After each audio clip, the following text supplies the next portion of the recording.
প্রধানমন্ত্রীর কাছে আমন্ত্রিত জানাই, অবশ্যই এই বাংলার জমিনে কোরআনকে যারা অপমান অপদস্থ করেছেন তার বিচার অবশ্যই হবে। কথা বলেন ঠিক না বেঠিক? তার বিচার যদি না করে, তার পদক্ষেপ যদি না নেয়, আমরা মনে করবো তারাই ভারতের দালাল। কথা বলেন ঠিক না বেঠিক? রসুলের প্রেমিক তারাই, সাহাবীরা তার জন্য রক্ত দিয়েছেন, প্রাণ দিয়েছেন, জীবন দিয়েছেন। আজ বাংলার জমিনের যে সমস্ত উম্মতেরা রয়েছে রসুলের জন্য একটাও জীবন দেয় না। কথা বলেন ঠিক না বেঠিক? যারা রসুলের প্রেমিক, রসুলের মুহাব্বত সুন্নাতের অনুযায়ী যারা আমল করবে তারাই রসুলের প্রেমিক হবে, রসুলের ভালোবাসা তাদের অন্তরের ভিতর থাকবে, তারা রসুলের জন্য জীবন দিবে। কথা বলেন ঠিক না বেঠিক? এই জমিনের ভিতর যে কোরআনকে যদি অপমান অপদস্থ করা হয় তার জন্য এই বাংলার জমিনে আন্দোলন করবে। কথা বলেন ঠিক না বেঠিক? দুনিয়ার মুসলমান, আমি একটা দৃষ্টান্ত স্বরূপ কথা বলতেছি যে কিছুদিন আগে এই কুমিল্লাতে এই হিন্দুদের মূর্তি পূজার উপরে, মূর্তির উপরে কোরআন রেখে দিয়েছেন। এই কোরআন দিয়ে তারা পূজা করেছে। বলেন তো এই কোরআন কি লাঞ্ছিত অপমানিত করেছে কারা? এই খ্রিস্টান হিন্দু ধর্মরাম এগুলো যারা করেছে, এগুলো করা কি মুসলমানদের জন্য ঠিক হয়েছে? যারা এই সমস্ত কাজ করেছে দেখবেন এরা ইহুদিদের দালাল, ভারতের দালাল। কথা বলেন ঠিক না বেঠিক? আমি আল্লাহু ওয়ালিয়ুল্লাযীনা আমানু ইখরিজুহুম মিনাজ-যুলুমাতি ইলান-নূর। আমার ভাইরা, আমার বন্ধুগণ, আবার আল্লাহ রাব্বুল আলামিন ডাক দিয়ে বললেন, নবী গো, আমি তোমাকে দুনিয়ার বুকে পাঠিয়ে দিলাম, আমি কি তোমাকে দুনিয়ার বুকে পাঠিয়ে দিলাম। আল্লাহ রাব্বুল আলামিন বলেছেন, যারা আমার উপর, আমার রাসূলের উপর ঈমান পরিপূর্ণভাবে আনার পরে নেক আমল করবে, আমি আল্লাহ রাব্বুল আলামিন কথা দিলাম তাদেরকে তাদের জন্য হাসরের ময়দানে গার্জিয়ান হব। শুধু তাই নয়, আল্লাহ রাব্বুল আলামিন বলেন তাদের জন্য আল্লাহ রাব্বুল আলামিন তাদেরকে এমন একটা জান্নাতের সুসংবাদ দিবে, এমন কথা বলে দিয়েছেন যে রাব্বুল আলামিন তার হাবিবকে জনাবে মুহাম্মদ রাসূলুল্লাহ, সকলেই বলি সাল্লাল্লাহু আলাইহি সাল্লাম। এইবার আল্লাহর নবী জনাবে মুহাম্মদ রাসূলুল্লাহ সাল্লাল্লাহু আলাইহি সাল্লামের প্রতি ঈমান আনতে হবে, আল্লাহর প্রতি ঈমান আনতে হবে। আল্লাহর প্রতি যদি ঈমান না যায়, আল্লাহর প্রতি ঈমান না আনলে মুসলমান থাকবে না। নেক আমল যদি না করে, নেক পরিপূর্ণভাবে যদি আমল না করে, তাহলে ওই ব্যক্তি পরিপূর্ণভাবে কখনোই মুসলমান হতে পারে না। কথা বলেন ঠিক না বেঠিক? আমার আল্লাহ রাব্বুল আলামিন ডাক দিয়ে বলেন, নবী গো, আপনি মেহেরবানি করে বলে দেন, আপনি হলেন দয়ার বাসনা, বিশ্ব জগতের নবী জনাবে মুহাম্মদ রাসূলুল্লাহ, তিনি আল্লাহর নবী কি বলে দিলেন, আমি তোমাকে দুনিয়ার বুকে পাঠিয়ে দিলাম, তুমি কলিমার দাওয়াত দিবা। রাসূল তোমাকে পাঠিয়ে দিলাম, কলিমার দাওয়াত দিবা এবং সাহাবীদেরকে বলে দাও, তোমার উম্মতদেরকে বলে দাও। এইবার নবীজি বলিয়ে দিলেন, যারা আবার সুন্নাতকে আঁকড়ে ধরবে, আমার সুন্নাত মোতাবেক চলাফেরা করবে, আমি রব্বুল আমিন নবী জনাবে মুহাম্মদ রাসূলুল্লাহ সাল্লাল্লাহু আলাইহি সাল্লাম বলে দিলাম। এ বাজান, আমার নবী ডাক দিয়ে বললেন, যে ব্যক্তি আমার সুন্নাতকে আঁকড়ে ধরবে, আমার সুন্নাতের উপর আমল করবে, আমি ওই সমস্ত উম্মতের জন্য, ওই সমস্ত সাহাবীদের জন্য আমি রাসূল কথা দিলাম, আমি তাদেরকে জান্নাতের বাসিন্দা হয়ে তাদেরকে আমি সঙ্গে নিব। বলেন সুবহানাল্লাহ। এ যুবক ভাইরা, আল্লাহ রাব্বুল আলামিন তার হাবিব কারো বলে দিলেন, ওয়াল্লাযীনা জাহাদু ফিনা লানাহদিয়ান্নাহুম সুবুলানা।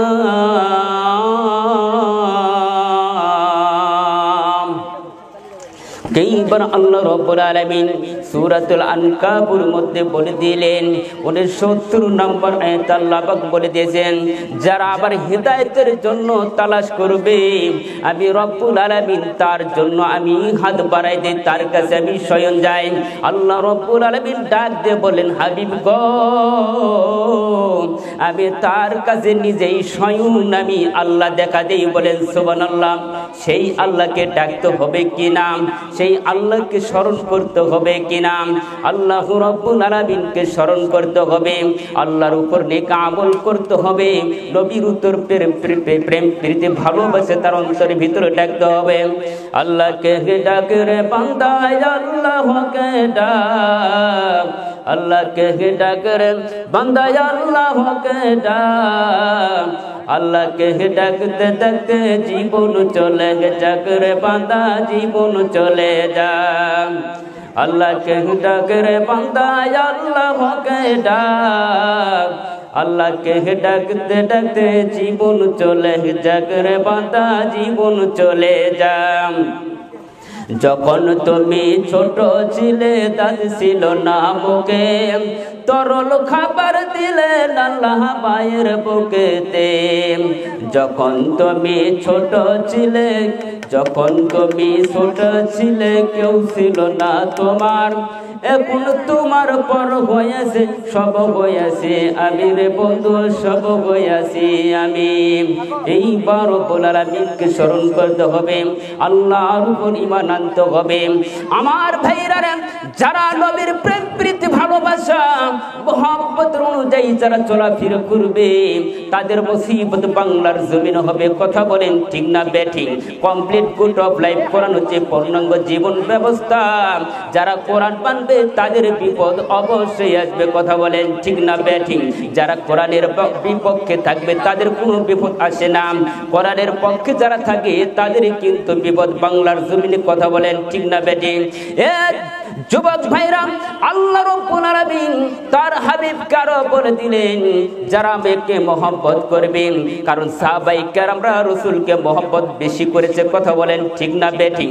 একজন সাহাবী আব্দুল্লাহ ইবনে উবাইদা রাদিয়াল্লাহু তাআলা আনহু, আব্দুল্লাহ ইবনে জুবাইর রাদিয়াল্লাহু তাআলা আনহু এমন একটা সাহাবী ছিলেন, এই সাহাবী রাসূলের মহব্বতের প্রেমিক ভালোবাসা বেশি ছিলেন। এই সাহাবীটা আল্লাহ নবীর শরীরের ভিতরে এমন একটা সিংহা লাগাইলেন, লাগানোর পরে রক্ত যখন প্রবাহিত হলো, রক্ত যখন বের হলো, আল্লাহর নবী ওই সাহাবীকে বলতেছে, জুবাইর এইবার এই রক্তটা নিয়ে তুমি এমন জায়গায় নিক্ষেপ করো, এমন জায়গায় তুমি পুঁতে ফেলো, যেন এমন জায়গায় তুমি নিক্ষেপ করবে, এমন জায়গায় পুঁতে ফেলবা। এইবার জুবাইর রাদিয়াল্লাহু তাআলা আনহু এই রক্তটা লইয়া মাটিতে পুঁতে ফেলার জন্য রেখে গেলেন, চলে গেলেন। এইবার আড়াল থেকে এই সাহাবীটা তার রাসূলের রক্তটা পান করেছেন। সুবহানাল্লাহ বলেন। এই যুবক ভাইরা, এই জুবাইর রাদিয়াল্লাহু তাআলা আনহু রক্ত পান করেছে। আল্লাহর নবী ডাক দিয়ে বলে, জুবাইর তোমার জন্য জাহান্নামের আগুন হারাম হয়ে গেছে। চিৎকার দিয়ে বলেন সুবহানাল্লাহ, আর সুরে বলেন সুবহানাল্লাহ। আল্লাহ পাক বলে দিয়েছেন, লাং তামাসাকান নার, ওই ব্যক্তির জন্য জাহান্নামের আগুন কখনোই স্পর্শ করতে পারবে না। কথা বলেন ঠিক না বেঠিক? জাহান্নামের আগুন স্পর্শ করতে পারবে না। তার প্রমাণ হচ্ছে রাসূলকে সাহাবীরা বেশি বেশি মহব্বত করেছে। উহুদের ময়দানে, রাসূলের যুদ্ধের ময়দানে, উহুদের ময়দানে এক সাহাবী ছিল অত্যন্ত প্রেমিক ভালোবাসা, কিন্তু রাসূল উহুদের ময়দানে যখন যুদ্ধের ময়দানে গেলেন, যুদ্ধের শেষে রাসূলের চেহারা মোবারকে অনেক তীর নিক্ষেপ করেছে, অনেক লোহা ঢুকেছে, কিন্তু এই ওবাইদা ইবনুল এই সাহাবীটা ছিলেন জাররা রাদিয়াল্লাহু তাআলা আনহু। এই সাহাবীটা রাসূলকে এত মুবারকের উপর অনেক তীর নিক্ষেপ করেছে, অনেক লোহা লক্ষ্য ঢুকেছে, আমি একে যেইভাবে হোক বের করব। কিন্তু এই ওবাইদা ইবনুল যাররা রাদিয়াল্লাহু তাআলা আনহু আসার পরে দেখে হাইরে রাসূলের চেহারা মোবারকের উপর দুইটা তীর নিক্ষেপ করেছেন। তখন রাসূলের এই তীর বের করার জন্য তখন এই সাহাবী প্রচেষ্টা চালাইলেন। হঠাৎ সাহাবীটা দাঁত দিয়ে মুখ দিয়ে যখন ওই তীরটা বের করার জন্য প্রচেষ্টা যখন চালালেন, হঠাৎ দেখেন তার দাঁত মোবারক শহীদ হয়ে গেলেন। বলেন সুবহানাল্লাহ। রাসূলের প্রেমিক তারাই, সাহাবীরা তার জন্য রক্ত দিয়েছেন, প্রাণ দিয়েছেন, জীবন দিয়েছেন। আজ বাংলার জমিনের যে সমস্ত উম্মতেরা রয়েছে রাসূলের জন্য একটাও জীবন দেয় না। কথা বলেন ঠিক না বেঠিক? যারা রাসূলের প্রেমিক, রাসূলের মহব্বত সুন্নাতের অনুযায়ী যারা আমল করবে তারাই রাসূলের প্রেমিক হবে, রাসূলের ভালোবাসা তাদের অন্তরের ভিতর থাকবে, তারা রাসূলের জন্য জীবন দিবে। কথা বলেন ঠিক না বেঠিক? এই জমিনের ভিতর যে কোরআনকে যদি অপমান অপদস্থ করা হয় তার জন্য এই বাংলার জমিনে আন্দোলন করবে। কথা বলেন ঠিক না বেঠিক? দুনিয়ার মুসলমান, আমি একটা দৃষ্টান্ত স্বরূপ কথা বলতেছি যে কিছুদিন আগে এই কুমিল্লাতে এই হিন্দুদের মূর্তি পূজার উপরে মূর্তির উপরে কোরআন রেখে দিয়েছেন। এই কোরআন দিয়ে তারা পূজা করেছে। বলেন তো এই কোরআন কি লাঞ্ছিত অপমানিত করেছে কারা? এই খ্রিস্টান হিন্দু ধর্মরাম এগুলো যারা করেছে, এগুলো করা কি মুসলমানদের জন্য ঠিক হয়েছে? যারা এই সমস্ত কাজ করেছে দেখবেন এরা ইহুদিদের দালাল, ভারতের দালাল। কথা বলেন ঠিক না বেঠিক? আমি প্রধানমন্ত্রীর কাছে আমন্ত্রিত জানাই, অবশ্যই এই বাংলার জমিনে কোরআনকে যারা অপমান অপদস্থ করেছেন তার বিচার অবশ্যই হবে। কথা বলেন ঠিক না বেঠিক? তার বিচার যদি না করে, তার পদক্ষেপ যদি না নেয়, আমরা মনে করবো তারাই ভারতের দালাল। কথা বলেন ঠিক না বেঠিক? আমার মুসলমান ভাইরা, আমি কথা বারবার চাই না, আমি কথা বলতেছি কোরআন থেকে সূরাতুল আল ইমরানের 31 নম্বর আয়াত তেলাওয়াত করেছি, আর সূরাতুল বাকারার 257 নম্বর আয়াত তেলাওয়াত করেছি। এর উপর ভিত্তি স্থাপন করে আজকে আমাকে কথা বলতেই হবে। কথা বলেন ঠিক না বেঠিক? আমি হক কথা বলবো, এর জন্য যদি ফাঁসির মঞ্চে ঝুলতেই হয় তারপরও রাজি আছি, তবে কোনো বাতিলের কাছে মাথা নত করতে রাজি নাই। কথা বলেন ঠিক না বেঠিক? এইবার রব্বুল আলামিন দাঁত বলেন সাহাবিকান, আল্লাহ নবী সাহাবী যারা রাদিয়াল্লাহু তাআলা আনহু নবীর প্রেমিক কারা ছিল, নবীকে কেমনে মহব্বত করেছেন ভাইজান, নবীকে ভালোবেসেছেন। নবীর ওই তীরটা যখন বের করতে চাইছিলেন হঠাৎ তার দাঁতটা বের হয়ে গেল, ভেঙে গেল। দ্বিতীয় তীরটা যখন বের করার জন্য প্রচেষ্টা করলেন, তারপরে দ্বিতীয় দাঁতটা ভেঙে গেল। আমার নবী জনাবে মুহাম্মদুর রাসূলুল্লাহ সাল্লাল্লাহু আলাইহি সাল্লাম ডাক দিয়ে বলেন, সাহাবী তুমি আমার জন্য এত কষ্ট করলাম, তুমি আমার জন্য তার তান মোবারক পর্যন্ত শহীদ করে ফেলে দিলাম। আমি নবী কথা দিলাম, আমি আল্লাহর নবী বলে দিলাম, মান আহাব্বা সুন্নতি ফাকাদ আহাব্বানি, ফাকাদ আহাব্বানি। আল্লাহর নবী বলে দিলেন, যারা আমার সুন্নাতকে আঁকড়ে ধরবে, আমার সুন্নতের উপর যারা চলাফেরা করবে, আমার সুন্নাত অনুযায়ী যারা চলাফেরা করবে, এ যুবক এই সাহাবীর জন্য বলে দিলেন আমি ওই জান্নাতের বাসিন্দার সঙ্গে তুমিও জান্নাতের বাসিন্দা হবে। বলে চিৎকার দিয়ে বলেন সুবহানাল্লাহ। আমার ভাইজান, তাহলে নবীকে মহব্বত করতে হবে। কথা বলেন ঠিক না বেঠিক? নবীর সাহাবীরা যেরকম মহব্বত করেছেন, আমরা তার উম্মত হইয়া নবীকেই মহব্বত করতে হবে। কথা বলেন ঠিক না বেঠিক? নবীকে যারা মহব্বত করবে না, ভালোবাসবে না, এ যুবক ভাইরা উহুদের ময়দানের জন্য জীবন দিয়েছেন, প্রাণ দিয়েছেন, সাহাবীরা পর্যন্ত দিয়েছেন। একজন সাহাবী ছিলেন মহিলা সাহাবী, তখন চিন্তা করলো সকল সাহাবীরা, প্রায় অনেক সাহাবীরা জীবন দিতেছে, আমিও চলে যাব। হঠাৎ এইবার আল্লাহর নবী জিহাদের ময়দানে চলে গেছেন। হঠাৎ এমন একটা আওয়াজ আসলো, এমন একটা সংবাদ পেলাম, শয়তান ডাকতে বলে, ও মহিলা সাহাবী তুমি দেখো তোমার রাসূল দুনিয়া থেকে বিদায় নিয়ে গেছে, নিহত হয়ে গেছে। ওই মা সাহাবী বলতেছে, না কখনোই হতে পারে না, আমার নবী কখনোই নিহত হতে পারে না, আমার নবী হলেন জিন্দা নবী, আমার নবী আছে জীবিত। এইবারে মা জননী রাস্তা দিয়ে যখন পথ অতিক্রম করলেন, হঠাৎ একজনের সঙ্গে দেখা হলো। এইবারে এই লোকটা ডাক দিয়ে বলে, মা তুমি কোন জায়গায় যাইতেছ? তখন এই মা জননী বলতেছে আমি রসুলকে দেখার জন্য যাইতেছি। তখন এই লোকটা বলল রসুলকে দেখার জন্য তুমি যাইতেছো ভালো কথা, কিন্তু দেখো তোমার স্বামী ইন্তেকাল করেছে। এইবার দ্বিতীয় জনকে বললাম, দ্বিতীয় জনকে এই কথাই বললাম যে তোমার স্বামী মারা গিয়েছে, তোমার সন্তানাদি মারা গেছে। এই মা জননী বলতেছে আমার নবীর কিছু হলে আমি বাঁচব না, আবার যদি মা বাবা যদি মৃত্যুবরণ করে, আমার সন্তানাদি যদি পর্যন্ত দুনিয়া থেকে চলে যায়, কিন্তু আবার নবীর জীবন দেওয়া যাবে না, আমার নবীকে জীবিত চাই। এইবারে মা জননী রসুলকে দেখার জন্য প্রচেষ্টা চালাইলেন। হঠাৎ দৌড়ে দৌড়ে চলে যাচ্ছে। নবীর প্রেমিক কারা বলে? যারা নবীর প্রেমিক তারাই নবীর আশিকের দাবি করে, তারাই নবীর দরবারে যাওয়ার জন্য প্রচেষ্টা চালাই। কথা বলেন ঠিক না বেঠিক?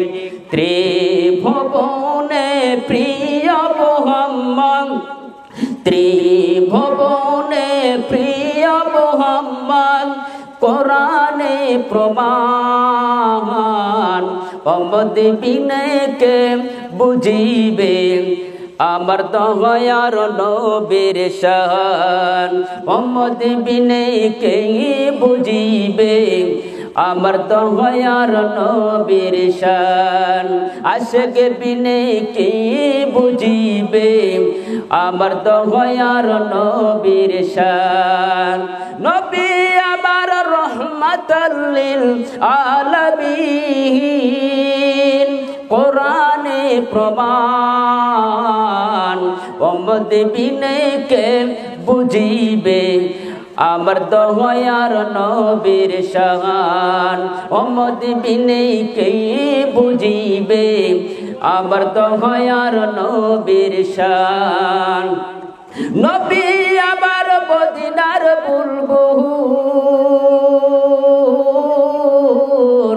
আমার আল্লাহ ভালোবেসে নাম রাখলেন হাবিবে রাসূল। নবী আমার মদিনার বুলবুল, আমার আল্লাহ ভালোবেসে নামটি রাখলেন হাবিবে রাসূল। সেই নবীকে ভুল বুঝিলেম, সেই নবীর ভুল বুঝিলেম, থাকবে না ঈমান, মোহাম্মদ বিনে কে বুঝিবে দয়ার নবীর শান, মোহাম্মদ বিনে কে বুঝিবে আমার দয়ার নবীর শান। কথা বলেন ঠিক না বেঠিক? নবীর যারা আশিক উম্মত হিসাবে যারা প্রচেষ্টা চালায়, নবীর সুন্নাতটাকে আঁকড়ে ধরে, এ ভাইরা আল্লাহর নবীর হাদিস শরীফের মধ্যে বুখারী মুসলিম শরীফের হাদিসে বর্ণনা করেছেন, লা ইউমিনু আহাদুকুম হাত্তা কুনা আহাব্বা মিন ওয়ালাদিহি ওয়া ওয়ালাদিহি ওয়ান নাসি আজমাইন, ততক্ষণ পর্যন্ত ঈমানদার হতে পারবে না যতক্ষণ পর্যন্ত তোমাদের আত্মীয় স্বজন, তোমাদের পিতামাতা, তোমাদের টাকা পয়সা উহার থেকে আমাকে বেশি মহব্বত করতে হবে। কথা বলেন ঠিক না বেঠিক? যারা নবীর প্রেমিক, নবীর মহব্বত যারা করবে, তারাই নবীর জন্য জীবন দিতে রাজি আছে। কথা বলেন ঠিক না বেঠিক? এ দুনিয়ার মুসলমান, আজ বাংলার জমিনে আরেকটা দৃষ্টান্ত স্বরূপ আমি শুনিয়া দিয়ে যাই, বলিয়া দিয়ে যাই, যারা এই দেশ পরিচালনা করে তারাই আবার বলে ইসলাম দরকার নাই, এরকম কথা বলে কি বলে না? দুনিয়ার মুসলমান, একটা দৃষ্টান্ত স্বরূপ যে এই বাংলার জমিনে যারা মানে বর্তমান যারা রাষ্ট্র পরিচালনা করতেছে, এদের ভিতরে তথ্যমন্ত্রী একটা এমন একটা কথা বলেছে যে এই বাংলার জমিনে আর ইসলাম থাকবে না, ইসলামকে উঠা দেওয়ার জন্য প্রচেষ্টা চালাচ্ছে। আমি সরকারের কাছে আবার আবেদন জানাই, এই তথ্যমন্ত্রীকে মুরাদ খানকে অবশ্যই বাংলার জমিন থেকে তারাই দিতে হবে। কথা বলেন ঠিক না বেঠিক? এরাই হচ্ছে নাস্তিকের দালাল, এরাই হচ্ছে ইহুদিদের দালাল, এরাই হচ্ছে ভারতের পাঁচটা গোলাম, এরা আমেরিকানের দালাল। কথা বলেন ঠিক না বেঠিক? আমার মুসলমান ভাইরা, আমি যে কথাগুলো বললাম মনে হয় মন খারাপ করতেছেন? মন খারাপ করতেছেন? আমি কোরআন থেকে হক কথা বলি। আমি সারা বাংলার জমিনে আলোড়ন সৃষ্টিকারী হিসেবে আছি। আপনাদের এলাকায় আসলে প্রথম এসেছি ইনশাল্লাহ।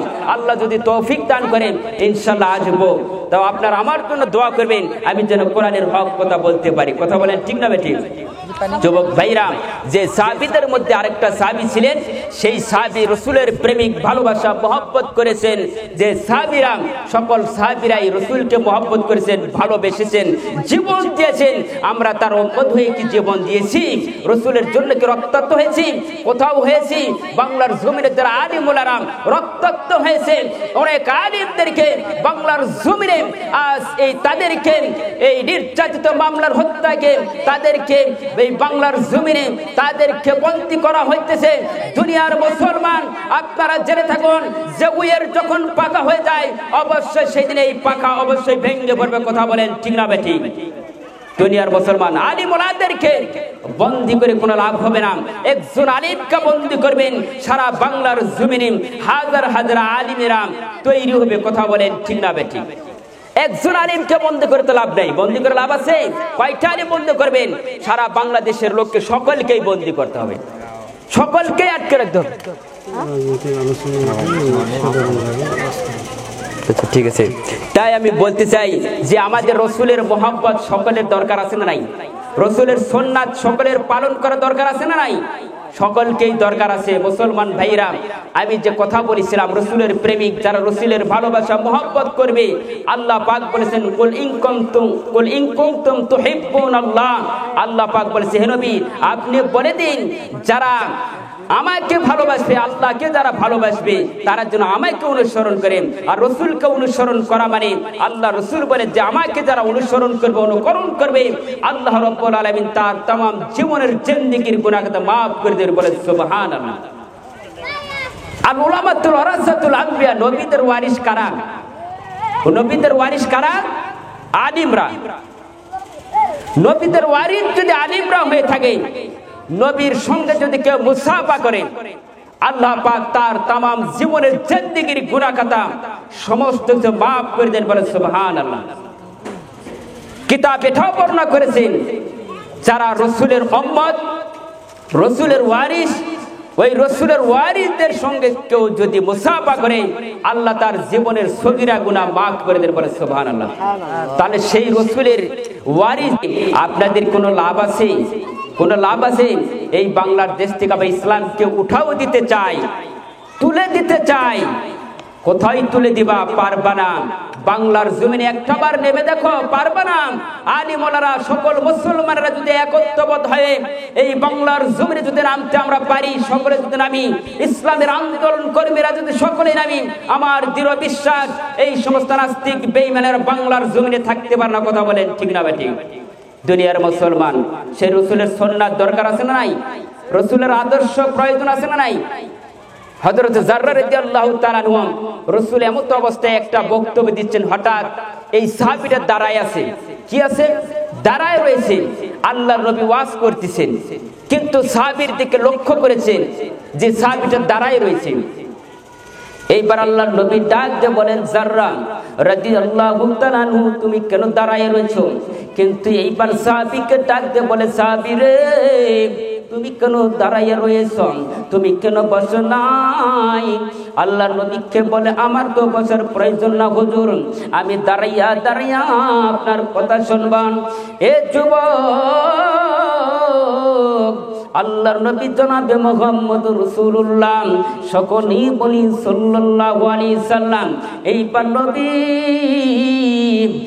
সমস্ত শরীরের ভিতরে যে চাদরটা ছিল, এমন সুন্দর চাদর কানা ছিল, এইবার এই চাদরটা ওই সাহাবীর কাছে নিক্ষেপ করলাম।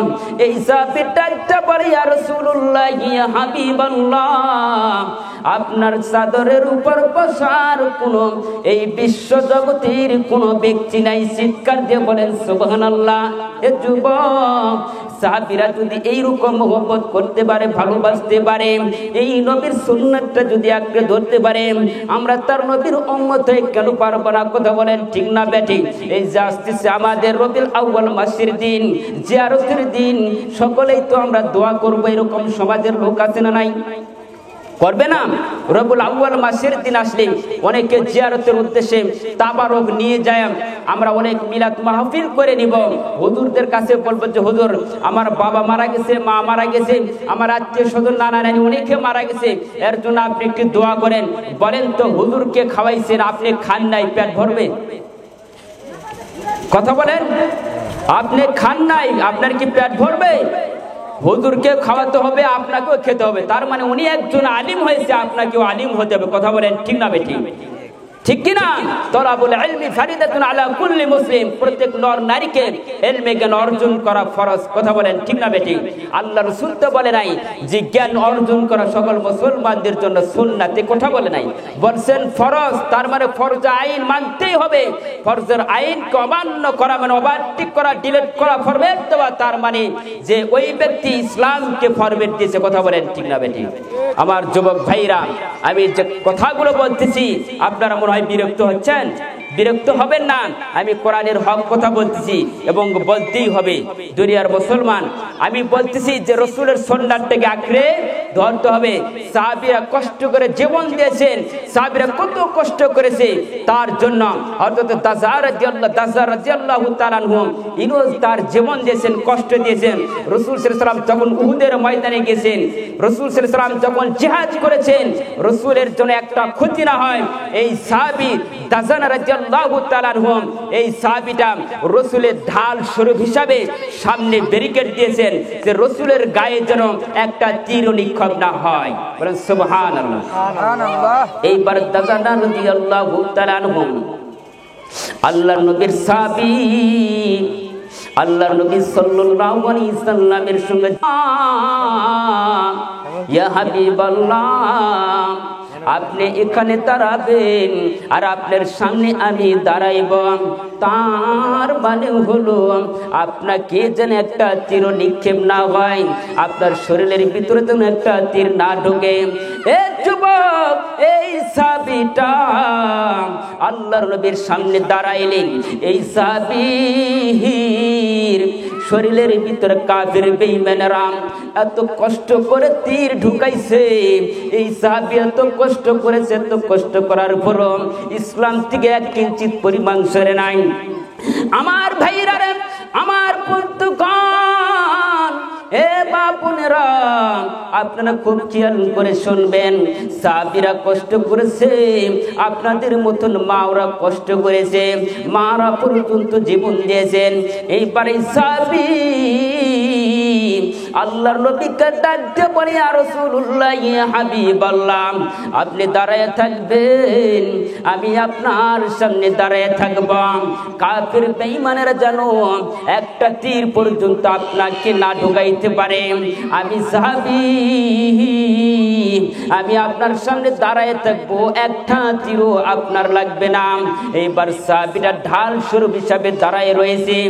কিতাব প্রমাণ করেছে এই সাহাবীর দেহের ভিতরে, শরীরের ভিতরে একটা নয়, দুইটা নয়, 70 থেকে 80টা তীর ঢুকেছে। বলেন সুবহানাল্লাহ। এ ভাইরা, এই তীরটা যখন ঢুকেছে, আল্লাহ নবী দৃষ্টান্ত শরীফ দেখলাম। সাহাবীকে বলল, সাহাবী রে, তোমার দেহের ভিতরে এত তীর ঢুকেছে, তুমি ইসলামের জন্য তো কষ্ট করতেছ। ওই সাহাবী ডাকতে বলে আল্লাহর নবীকে বলি, ইয়া রাসূলুল্লাহ, ইয়া হাবিবাল্লাহ, আপনার দেহ মোবারকটা যেন ভালো থাকে, আপনার শরীরটা যেন ভালো থাকে। আপনার শরীর যদি ভালো থাকে তাহলে আমরা সাহাবীরা পর্যন্ত শান্তিতে থাকবো। কথা বলেন ঠিক না বেটি? এই সাহাবী ডাকতে বলেন, আল্লাহ নবীকে বলিয়া রাসূলুল্লাহ ইয়া হাবিবাল্লাহ, আজকে ইসলামের জন্য আমি মার খেয়েছি, আমার কোনো কষ্ট হয় নাই। আমি কষ্ট করতেছি যেন আমার নবীর গায়ে একটা যেন মশাও না কামড়ায়। চিৎকার দিয়ে বলেন সুবহানাল্লাহ। এই দুনিয়ার মুসলমান রাসূলকে মহব্বত করছে, তারা সাহাবীরা পর্যন্ত কষ্ট করে জীবন দিয়েছে। আজকে আমরা তার জন্য কিঞ্চিত পরিমাণ জীবন দিতে পারলাম না। ইসলামটা আমরা সহজে পেয়েছি, ইসলামটা অতি সহজে পেয়েছে। আমাদের ইসলামের জন্য একটা বারো কষ্ট করা লাগে না। কথা বলেন ঠিক না বেটি? লা ইলাহা ইল্লাল্লাহ। ক্যামেরা সাথে আছে চলবি। ওরে লা ইলাহা ইল্লাল্লাহ, ওরে লা ইলাহা ইল্লাল্লাহ। এই কলেমার বন্ধ বেলাম, কাজে লাগবে মরণ বেলাম। এই কলেমার প্রাণ থাকিলেন, এই কলেমার প্রাণ থাকিলেন, কবর হবে উজালা।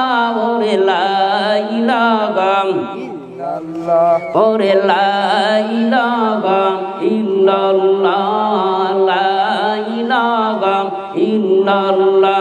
ও ভাই বহু দূরে মদিনা, আমি কেমনে যাব জানি না। ও ভাই বহু দূরে মদিনা, আমি কেমনে যাব জানি না। দয়া কর দয়ার মাওলা, দয়া কর দয়ার মাওলা, পুরাও মনের বাসনা। ওরে লা ইলাহা, ওরে লা ইলাহা ইল্লাল্লাহ, লা ইলাহা ইল্লাল্লাহ, লা ইলাহা ইল্লাল্লাহ মুহাম্মাদুর রাসূলুল্লাহ। সকলেই বলি সাল্লাল্লাহু আলাইহি ওয়াসাল্লাম। এইবার একটা বার্তা খাই দেখুন, জিহাদের ময়দানের জন্য সাহাবীরা গিয়েছেন, তাবুকের ময়দানে সাহাবীরা চলে গিয়েছেন। তারা রক্তাক্ত হয়েছে, জীবন দিয়েছেন, ইসলামটা প্রচার করেছে, ইসলামের জন্য জীবন দিয়েছে, ইসলামের জন্য জীবন দিয়েছে, ইসলাম কবুল করেছে অল্প বয়সে সাহাবীরা। এত সকালে মনে হচ্ছে না, এমনি আসে না। এইবার সাহাবীদের মধ্যে ছিলেন আবু বকর রাদিয়াল্লাহু তাআলা। এই যুবক সাহাবীদের মধ্যে ছিলেন হযরত ওমর ফারুক রাদিয়াল্লাহু তাআলা আনহু। সাহাবীদের মধ্যে ছিল আব্দুল্লাহ বিন রওয়াফ রাদিয়াল্লাহু তাআলা আনহু। সাহাবীদের মধ্যে ছিলেন আলী রাদিয়াল্লাহু তাআলা আনহু। এরাই টকবগা যুবক, অল্প বয়সে তারা ইসলাম কবুল করেছে, এরাই ইসলামের জন্য জীবন দিয়েছে। হযরত ওমর ফারুক রাদিয়াল্লাহু তাআলা আনহুর সামনে এমন কোনো মাইকেল নাই, এমন কোনো ব্যক্তি নাই কথা বলতে পারছে, রাগ কন্ট্রোল করতে পারে নাই। হযরত ওমরের রাগ বেশি ছিল না কম ছিল? এ যুবক হযরত ওমর রাদিয়াল্লাহু তাআলা যখন রাষ্ট্র পরিচালনা করেছে, ওমরের সামনে দিয়া একটা লোক পর্যন্ত যাইতে পারে নাই। এ বন্ধু, আল্লাহর নবী সব দৃষ্টান্ত স্বরূপ দিয়েছেন। আল্লাহর কাছে ডাক দিয়ে বলে, বাংলা তুমি হয় আবু জেহেলকে ইসলামের জন্য বিজয়ী করে নাও, না হয় ওমরকে তুমি করে নাও। এইবার আল্লাহ ডাক দিয়ে বলে, আল্লাহ পাক দোয়া কবুল করেছেন। কার নবীর দোয়া কবুল করেছেন? আমাদের অন্তরের ভিতরে যদি দোয়া করা লাগে, আল্লাহ কবুল করতেও পারে, না করতেও পারে। সাহাবীদের দোয়া কবুল করতেও পারে, না করতেও পারে। কিন্তু নবীর দোয়া করা লাগে নাই, হাত উঠানো লাগে নাই। আল্লাহর নবী যদি মনে মনে কল্পনা করতো, সাথে সাথে আল্লাহ পাক কবুল করতে বলেন সুবহানাল্লাহ। এইবার নবী ডাক দেবেন, আল্লাহ গো আমি চাই তোমার কাছে আরো প্রার্থনা করি, তোমার কাছে প্রার্থনা করি মাওলা গো, ইসলামের বিজয়ের জন্য, ইসলামের সৈনিক হিসাবে তুমি হয় আবু জেহেলকে ইসলামের জন্য তুমি নিয়ে নাও, আর নয় হয় উমরকে নিয়ে নাও। এইবার আল্লাহর নবী দোয়া কবুল করলেন। এইবার নবীর দোয়া কবুল করার পর আবু জেহেলকে তো মুসলমান বানাই নাই, মুসলমান বানাইছে কাকে? ইসলামের জন্য সৈনিক বানাইছে কাকে? ওমরকে বানাইছে। এ দুনিয়ার যুবক ভাইরা, আজকে যদি এই দেশের ভিতরে ওমরের মতো লোক থাকতো, আবু জেহেলের যাদের রক্ত, যাদের শরীরের ভিতরে ঢুকেছে, যারা কোরআনকে অপমান করে, কোরআনকে অপদস্থ করে, তারা আজ ওমরের মতো যদি লোক থাকতো, এই বাংলার জমিনে আবু জেহেল মার্কা লোক থাকতে পারতো না। কথা বলেন ঠিক না বেটি? আমি বলতে চাই ওমর যেরকম ইসলাম কবুল করেছে, ওমরের যারা উত্তরাশি হবে, তারা ইসলামের আন্দোলন করবে, ইসলামের কর্মী হিসাবে থাকবে, তারা রসুলের সুন্নাত পালন করবে, রসুলের মহব্বত করবে, রসুলের উপর চলাফেরা করবে। আল্লাহর নবী যেটা যে দৃষ্টান্ত শরীফ দিয়েছে, যে জিনিসটা দেখাইছে, ওই জিনিসটা আমাদেরকেও শোনা দরকার, আমাদেরকেও মানা দরকার। কথা বলেন ঠিক না বেটি? লাকাদ কানা লাকুম ফি রাসূলিল্লাহি উসওয়াতুন হাসানাহ। আল্লাহর নবী এখানে বলে দিলেন, তোমাদের ভিতরে, তোমাদের মধ্যে আমার আদর্শটা বলিয়ে দিলাম। তোমাদের চুল কাটা থেকে শুরু করে নিয়ে রাষ্ট্র পরিচালনা করা পর্যন্ত আমি তোমাদের যে দৃষ্টান্ত শরীফ দিলাম, তোমাদেরকে যেটা দিলাম, এ যুবক ভাইরা, আমার নবী জনাবে মুহাম্মদ রাসূলুল্লাহ নবী যদি নিয়ে আসিয়া কাফির বেঈমানের দলেরা আমার নবীর মাথার উপর চাপায় দিত, নবী আমার আর নামাজ পড়ার জন্য মাথা উঁচু করতে পারে না। এই ছিল কাফির বেঈমানেরা তাদেরকে কষ্ট দিয়েছে, আমার নবীকে কষ্ট দিয়েছে, সাহাবীদেরকে কষ্ট দিয়েছে। আজকে তাকায় দেখুন, সাহাবীদেরকে যারা কষ্ট দিয়েছে, তারা মুসলমান দিয়েছে কিনা? মুসলমান দেয় নাই। কাফির বেঈমানেরা নবীকে কষ্ট দিয়েছে, সাহাবীদেরকে পর্যন্ত কষ্ট দিয়েছে। এ যুবক ভাইরা, ওই সমস্ত বেঈমান, ওই সমস্ত নাস্তিক বেঈমানেরা আজকে আলিম ওলামাদেরকে কষ্ট দেয়। কথা বলেন ঠিক না বেঠিক?